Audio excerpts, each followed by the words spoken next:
Tell them, Mira, you went back to New York and you decided that practicing law after all that you went through to get a law degree and learning the language and so on, that it wasn't something that you were going to do. What was the pull? What was it that made you say it's and no longer? Were you like feeling like you were living in? Well, it was really very simple. It was just a knowing that I can no longer deny myself. What I felt within me was the true me. And it was very clear for me for a very long time who I am. It's not like I needed to discover that. It just became very clear to me that I can no longer deny it. And having the experience with Wayne gave me the courage, gave me that moment of, you know what, this is me. This is me, and I have to follow who I am. So those 6 years of practicing law were me getting ready to that moment in which I was going to say, I'm going to be supported for what I do. And I believe in myself so much so that I can make that step. So in the moment that I decided that I was no longer going to practice law, it was very easy. It was very easy to be myself and to trust in my divine nature. Tell them, well, you've told me that you actually were crying while this session was going on. Tell them what you were feeling, because I can tell them what I was feeling in those 3 hours. But you said something that really, really profoundly touched you. What was that? In Wayne's regression, he experienced this divine presence that we've been talking here about. He experienced knowing God viscerally deep within himself and being that light. And it was so moving for me to hear you say those things. And while he was crying, sure enough, I was crying. And it was just really very moving and incredible to hear you say those things. The connection to Peter Dunoff and all of his teachings, which I'm going to share with you now before we go to lunch, do you think that was that he literally came there? I mean, you've heard me talk about the St. Francis and the Lao Tzu. This would be my third time that someone of great spiritual magnitude somehow showed up in my life during that regression.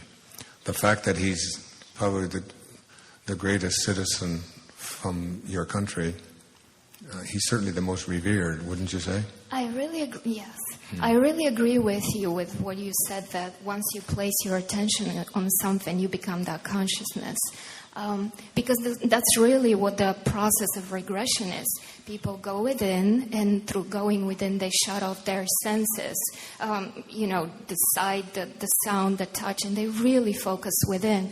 And by focusing within, the person is able to connect with that other life that they're meant to experience.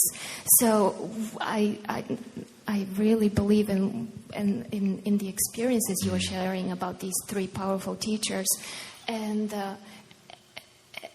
really through the connecting with that consciousness is how we experience those past lives. And they're not really past lives; they're really simultaneously existing right now. And that's a whole other story that we would love to share with you, but maybe some other time. So really, in this moment, there's a you out there who has done all these great things you're claiming for yourself right now with your I ams. So it's really very easy for you to know within yourself that you can just connect that with that consciousness and become it and be it and know that that's you, that's real. So you can just trust it. So all of these dreams that people have are, we talk about doubles, these are that you really meet when you go into this exalted state of consciousness. You really meet that part of you that wishes that you were something other than what you are.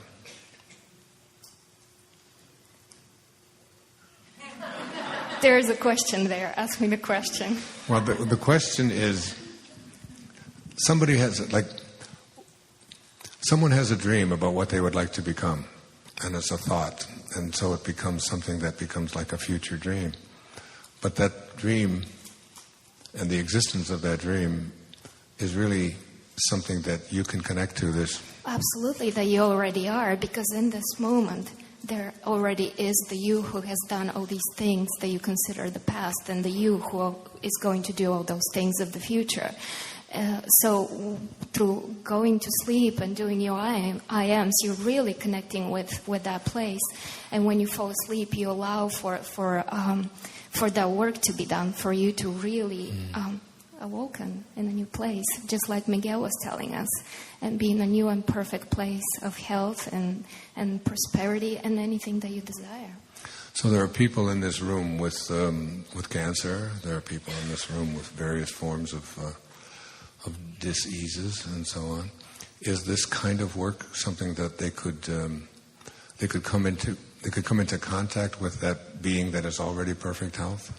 Absolutely, absolutely. And what Wayne and I have been saying to each other, and I want to share with you, is that this is not really a matter of you healing. It's a matter of you knowing that you're already healed. Because if you think, I am healing, I need to go through a process of healing, there's really a process that you're creating for yourself. But there's also the possibility of you instantly being that person and living from that place. And I want to assure you, it will be so, because the realm of all possibility exists. It's really a matter of how your beliefs will direct you towards that reality. And when you're in that state, what's the purpose of the trance? What's the purpose of going into this? It's almost like a hypnotic state. Do you need to go into that state in order to connect to that? The purpose of a hypnotic state, it really is something really very simple that you can use for yourself, because first let me tell you that the hypnotic state is something that you yourself do a few times a day when you watch TV, when you wash the dishes. For example, it happens to me when I wash dishes, or when I drive and take all these left turns without consciously being aware that I've done it. You just slip and operate on a different level, and your mind is elsewhere. And really, in that state, what happens is you very easily dispose of beliefs. You very easily allow yourself to switch from being in one place to another. So change is very easy. Change is really the only constant. So if you allow yourself to just relax and put yourself in such a hypnotic state, you can very easily start saying your new I ams and shift your beliefs around what you're looking to change. Is there a website that, can you give that to them? Let me tell you my website. My name is Mira Kelley, so it's mirakelley.com. It's Kelley spelled? MiraKelley.com. And you can contact me through my website. Yeah, if you'd like to have that experience, you can see what it's done for me. Thank you.